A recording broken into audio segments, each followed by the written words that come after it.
Assalamualaikum warahmatullahi wabarakatuh.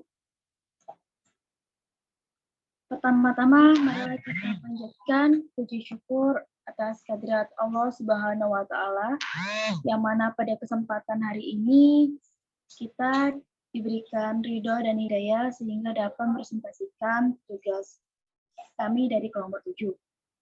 Dan tak lupa salawat serta salam kita junjungkan kepada Nabi besar Muhammad SAW. Selanjutnya, kami dari kelompok 7 yang terdiri dari saya, Eviska Anggraini, selaku moderator dan presentator pertama, Isnaina Safarella sebagai presentator pertama, dan Intan Alifitria sebagai presentator ketiga. Di sini, kami akan membahas mengenai memahami dan menghayati konsep etika, moral, dan akhlak dalam Islam, serta menunjukkannya dalam kehidupan nyata bermasyarakat dan bernegara. Persoalan etika, moral, dan akhlak senantiasa mewarnai kehidupan manusia dari masa ke masa. Seiring dengan gelombang kehidupan, dalam setiap kurun waktu dan tempat tertentu muncul tokoh yang memperjuangkan tegaknya nilai-nilai moral, termasuk di dalamnya keberadaan para rasul sebagai utusan Allah, khususnya Nabi Muhammad SAW yang memiliki tugas dan misi utama untuk menegakkan nilai-nilai moral. Upaya penegakan moral menjadi sangat penting dalam rangka mencapai keharmonisan hidup. Akhlak mempunyai peran yang sangat penting dalam Islam, bahkan merupakan bagian yang tidak dapat dipisahkan dalam kehidupan manusia. Selanjutnya, materi mengenai konsep akhlak akan dijelaskan oleh presentator pertama kami, yakni Isnaina Safarella. Kepada Isnaina Safarella dipersilakan. Baik, terima kasih atas kesempatannya. Di sini saya akan menjelaskan tentang konsep akhlak. Konsep akhlak terdiri dari 4 jenis, yaitu adalah pengertian, sumber dan kedudukan, pembagian, serta ruang lingkup.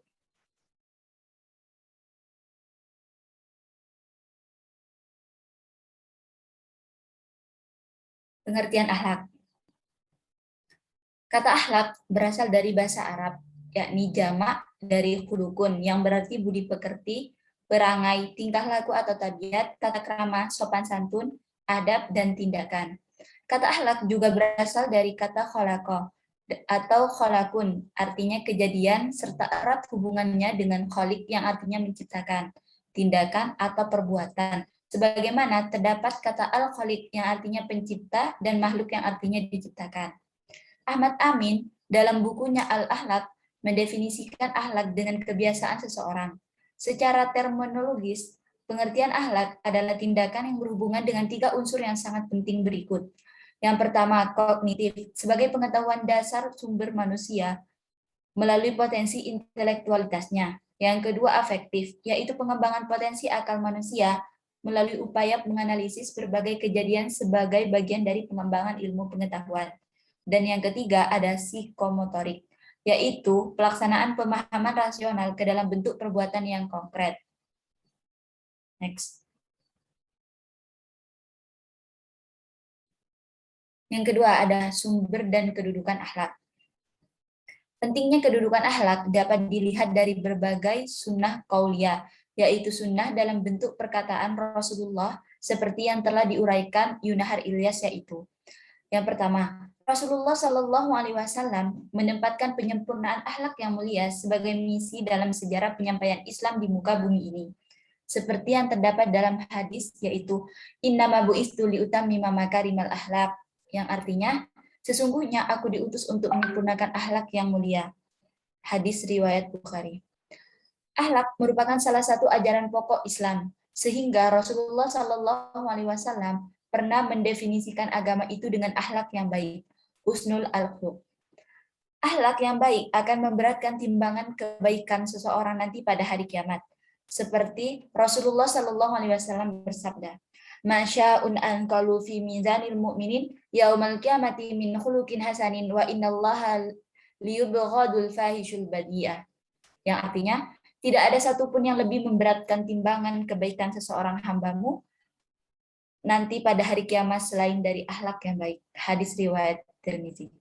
Sumber akhlak adalah yang menjadi ukuran baik dan buruk atau mulia dan tercela, sebagaimana keseluruhan ajaran agama Islam. Sumber akhlak adalah Al-Quran dan Sunnah, bukan akal pikiran atau pandangan masyarakat sebagaimana pada pandangan konsep etika. Next. Selanjutnya ada pembagian akhlak. Menurut Aminuddin, akhlak terbagi pada dua macam, yaitu akhlak terpuji, akhlakul mahmudah, dan akhlak tercelah, akhlakul mazmumah. Akhlak terpuji adalah sikap sederhana yang lurus, sikap sedang tidak dilebih-lebihkan, baik perilaku, rendah hati, berilmu, beramal, jujur, tepat janji, istiqomah, berkemaan, berani, sabar, syukur, lemah lembut, dan lain-lain. Dan yang kedua adalah akhlak tercela. Akhlak tercela yaitu semua apa-apa yang telah jelas dilarang dan dibenci oleh Allah Subhanahu wa taala, yang merupakan segala perbuatan yang bertentangan dengan akhlak terpuji.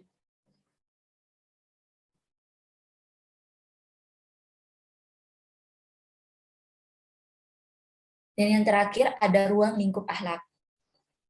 Ruang lingkup akhlak itu dapat berupa seluruh aspek kehidupan seseorang sebagai individu yang bersinggungan dengan sesuatu yang ada di luar dirinya. Karena sebagai individu, dia pasti berinteraksi dengan lingkungan alam sekitarnya dan juga berinteraksi dengan berbagai kelompok kehidupan manusia secara sosiologis dan juga berinteraksi secara metafisik dengan Allah Subhanahu wa taala sebagai pencipta alam semesta. Ruang lingkup akhlak terdiri dari dua. Yang pertama, akhlak terhadap Allah atau pencipta, Al-Khaliq, yaitu mentauhidkan Allah, takwa, senantiasa berdoa dan hanya meminta kepada Allah, dan tawakal, yaitu berserah diri kepada Allah. Yang kedua ada akhlak kepada masyarakat, seperti memuliakan tamu, menghormati nilai dan norma yang berlaku dalam masyarakat bersangkutan, saling menolong dan melakukan kebajikan dan takwa, menganjurkan anggota masyarakat termasuk diri sendiri dan orang lain agar tidak melakukan perbuatan jahat, mungkar. Sekian dari saya penjelasan tentang konsep akhlak, selebihnya saya serahkan pada moderator. Terima kasih. Terima kasih kepada Ismaila Safarella atas penjabaran materinya. Materi selanjutnya akan dijelaskan oleh saya sendiri. Di sini saya akan menjelaskan mengenai konsep etika. Ada beberapa poin, yakni yang pertama pengertian, sumber dalam Islam, kedudukan etika, ruang lingkup etika, dan etika dalam bermasyarakat. Next. Yang pertama, saya akan menjelaskan mengenai pengertian etika. Kata etika sendiri berasal dari bahasa Yunani, ethos, yang artinya adat kebiasaan. Etika merupakan istilah lain dari akhlak, tetapi memiliki perbedaan yang substansial, yaitu konsep akhlak berasal dari pandangan agama terhadap tingkah laku manusia, sedangkan konsep etika berasal dari pandangan tentang tingkah laku manusia dalam perspektif filsafat. Etika adalah tingkah laku manusia yang ditransmisikan dari hasil pola pikir manusia.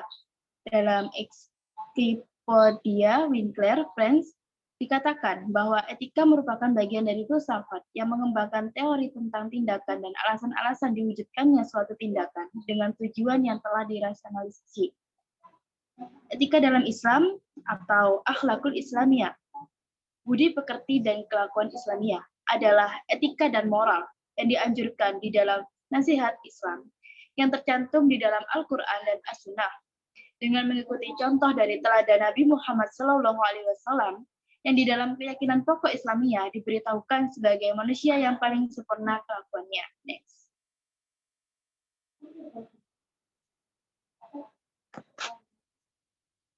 Selanjutnya, sumber etika dalam Islam.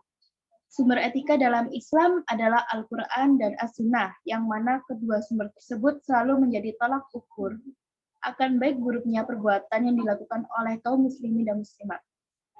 Kedua sumber ini juga selalu menjadi pedoman atau bisa disebut juga penuntun kehidupan manusia dalam meraih kebahagiaan di dunia maupun di akhirat. Al-Quran sendiri adalah wahyu Allah yang disampaikan kepada umat Islam melalui Nabi Muhammad SAW.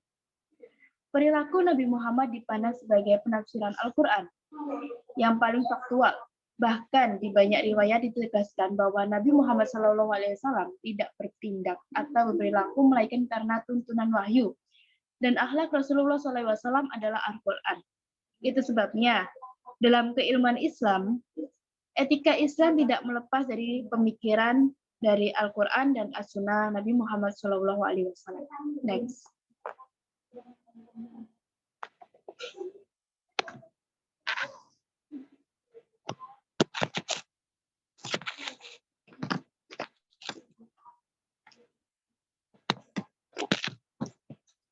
Selanjutnya, membahas mengenai kedudukan etika.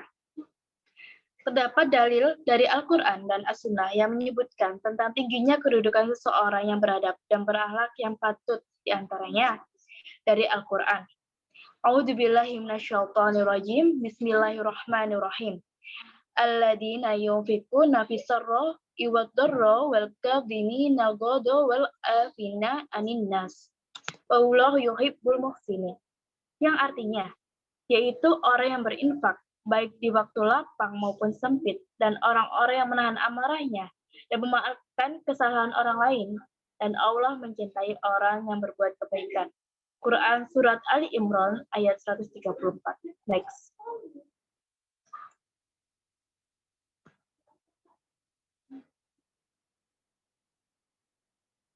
Selanjutnya, saya akan membahas mengenai ruang lingkup etika. Ruang lingkup etika yang terpuji adalah mencakup hubungan terhadap sesama manusia, juga hubungan hamba terhadap Allah Subhanahu wa Ta'ala. Secara umum, jika ditinjau dari objeknya, budi pekerti dan kelakuan terpuji di dalam Islam bisa ditemui dalam 5 objek. Yang pertama, budi pekerti kepada Allah Subhanahu wa Ta'ala, yaitu budi pekerti bagaimana seorang berinteraksi dengan Allah Subhanahu wa Ta'ala dan syariatnya. Semisal dalam beribadah, berdoa, tawakal, prasangka baik, bersyukur, dan takut kepada Allah Subhanahu wa Ta'ala. Yang kedua, budi pekerti kepada Al-Quran, yaitu budi pekerti bagaimana seseorang berinteraksi dengan Al-Quran, misalnya bagaimana seseorang itu membacanya, menghafalnya, menjaganya, dan mengamalkannya. Selanjutnya, budi pekerti kepada Rasulullah SAW, yakni bagaimana budi pekerti seseorang berinteraksi dengan Rasulullah SAW dan nasihatnya. Misalnya, bagaimana cara mencintai Rasulullah SAW, mentaati nasihatnya, dan memuliakan beliau. Kemudian, budi pekerti kepada diri sendiri. Misalnya, bagaimana seseorang menyucikan dirinya patut secara zahir maupun batin. Next.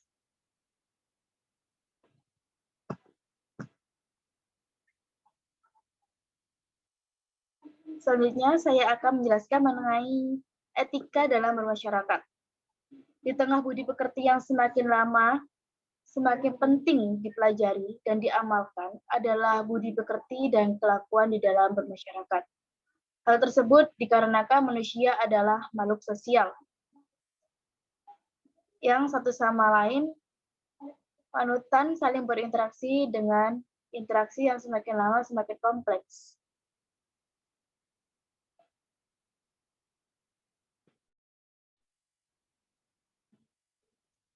Agar di dalam interaksi sosial tersebut tidak tercipta hal hadir gesekan-gesekan yang bisa berujung pada problematika sosial, seperti kekerasan, kerusuhan, kesenjangan, dan lain sebagainya. Karenanya penting untuk seseorang sebagai manusia mengetahui budi pekerti dan kelakuan yang diajarkan oleh Islam di dalam masyarakat. Contohnya, kita harus mencintai saudara kita sendiri, atau tetangga kita maupun orang lain, sebagaimana kita mencintai diri kita sendiri. Memuliakan tamu dan tetanggamu, tolonglah saudaramu yang lagi kesukaran, balaslah kejelekan seseorang dengan kebaikan yang kamu miliki.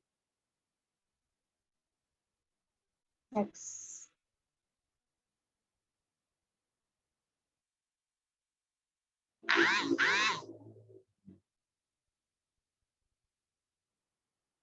Materi selanjutnya mengenai konsep moral yang akan disampaikan oleh presentator ketiga kami, yakni Intan Anisfitria. Kepada Intan Anisfitria, saya persilakan.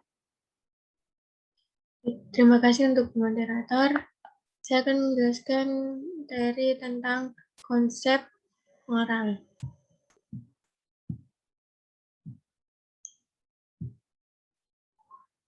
Pengertian moral berasal dari kata mores atau Latin, yang berasal dari kata mos yang berarti kesusilaan, tabiat atau kelakuan. Moral dengan demikian dapat diartikan sebagai ajaran kesusilaan. Moralitas berarti hal mengenai kesusilaan. Halstead menyebut bahwa moral dalam Islam umumnya dipahami sebagai daftar aturan, kewajiban, dan tanggung jawab yang diturunkan dari Al-Quran dan Al-Hadis. Perilaku etis dalam Islam tidak diekspektasikan dalam terminologi dalil hukum, akan tetapi lebih diekspresikan sebagai perintah dan tindakan suci. Dalam menggambarkan suatu ajaran moral, Al-Quran menggunakan kata akhlak, baik itu secara eksplisit maupun implisit. Penentuan baik dan buruk dalam Islam didasarkan pada ajaran moral yang bersifat subjektif atau menentukan baik dan buruknya sesuatu di luar diri manusia, yaitu wahyu dan Al-Quran, dan objektif, menentukan baik dan buruknya berdasarkan akal budi manusia. Selanjutnya, sumber dalam Islam. Dalam hal ini, Durkheim mengatakan bahwa dunia moral adalah dunia masyarakat, di mana objek perilaku moral adalah kelompok atau masyarakat, bahkan tindakan demi kepentingan diri sendiri tidak pernah dianggap bersifat moral. Dengan begitu, tidak ada masyarakat tanpa moralitas. Bertindak secara moral berarti menaati suatu norma yang menetapkan perilaku apa yang harus diambil pada suatu saat tertentu. Di sini terlihat bahwa moralitas berada dalam ruang lingkup kewajiban, di mana kewajiban adalah perilaku yang telah ditetapkan terlebih dahulu. Sumber nilai moral ajaran berasal dari 3 hal, yaitu pertama, agama dalam hal Al-Quran. Yang kedua, hati nurani dan akal sehat atau pikiran yang jernih. Ketiga, adat kebiasaan masyarakat. Selanjutnya, nilai dasar. Moral, akhlak, dan etika dalam pengertiannya yang mendasar sebagai konsep dan ajaran yang komprehensif yang menjadi pangkal pandangan hidup tentang baik dan buruk, benar dan salah yang mencakup keseluruhan pandangan dunia dan pandangan hidup. Pembahasan baik dan buruk menurut Al-Quran dapat dibagi dalam beberapa pokok bahasan, antara lain al-haq dan al-batil, kebenaran dan kebatilan, al-islah dan al-ifsad, perbaikan dan penghancuran, al-thayyib dan al-khabis, yang baik dan yang buruk, al-hasanah dan al-sayyi'ah, kebaikan dan keburukan. Adapun pengembangan sifat, sikap, dan perilaku dari pokok bahasan di atas sangatlah beragam. Ketaatan atau sikap hormat dan tanggung jawab adalah dunia nilai moral dasar yang menjadi landasan atas terbentuknya nilai moral yang lain, seperti contohnya kejujuran, keadilan, kebijaksanaan, suka menolong, amanah, dan lain sebagainya. Selanjutnya, ruang lingkup. Dilihat dari ruang lingkupnya, moralitas atau akhlak Islam dibagi menjadi 2 bagian, yaitu akhlak terhadap Khalik atau Allah Subhanahu wa Ta'ala, dan akhlak terhadap makhluk atau selain Allah. Akhlak terhadap makhluk masih dirinci lagi menjadi beberapa macam, seperti akhlak terhadap sesama manusia, akhlak terhadap makhluk hidup selain manusia seperti tumbuhan dan binatang, serta akhlak terhadap benda mati. Yang pertama kali harus diperhatikan dalam rangka berakhlak mulia menurut Islam adalah berakhlak kepada Allah Subhanahu wa taala. Jika akhlak kepada Allah ini belum benar atau belum baik, sistem akhlak yang lain tidak bisa dinilai benar atau baik. Akhlak kepada Allah menjadi ukuran utama bagi seseorang dapat berakhlak mulia secara umum. Selanjutnya, moralitas dalam bermasyarakat. Moral sendiri memiliki kata lain yaitu akhlak, etika, atau susila. Moral adalah sebuah tingkah laku atau perilaku yang dilakukan oleh seseorang kepada seorang yang lain dengan menjaga sopan santun yang baik, maka itu termasuk memiliki moral yang baik. Masalah moral merupakan sesuatu peristiwa yang tidak memiliki etika atau perilaku yang baik di dalam masyarakat, sehingga permasalahan tersebut dapat menghambat seseorang untuk berkembang. Berikut adalah 5 contoh nilai-nilai moral yang dilakukan dalam kehidupan sehari-hari. Yang pertama, membuang sampah selalu pada tempatnya. Yang kedua, selalu menghargai pendapat orang lain. Ketiga, mengucapkan terima kasih saat merasa dibantu atau mendapatkan sesuatu dari orang lain. Yang keempat, memberikan tempat duduk kepada orang tua maupun ibu hamil saat berada di tempat umum. Yang kelima, memberi salam atau membungkuk ketika bertemu dengan orang yang lebih tua. Selanjutnya, saya kembalikan ke moderator. Terima kasih kepada Intan Adis Fitria atas penjabaran materinya. Berikutnya akan saya sampaikan mengenai kesimpulan dari pembahasan kami hari ini, yakni persoalan etika, moral, dan akhlak senantiasa mewarnai kehidupan manusia dari masa ke masa. Banyak sekali para tokoh yang memperjuangkan tegaknya nilai-nilai moral. Salah satunya adalah Nabi Muhammad SAW, yang mana memiliki misi utama yakni menegakkan nilai-nilai moral. Kepentingan akhlak ini tidak dapat dirasakan oleh manusia itu sendiri dalam kehidupan berkeluarga, bermasyarakat, bahkan kehidupan bernegara. Akhlak merupakan fondasi utama dalam pembentukan pribadi manusia seutuhnya. Pendidikan yang mengarah pada terbentuknya pribadi berakhlak merupakan hal pertama yang harus dilakukan, sebab akan melandasi kestabilan kepribadian manusia secara keseluruhan. Sekian, mungkin hanya ini yang bisa kami sampaikan. Apabila ada kesalahan kata atau kurang jelasnya materi, bisa dijelaskan atau ditanyakan di room yang telah disediakan.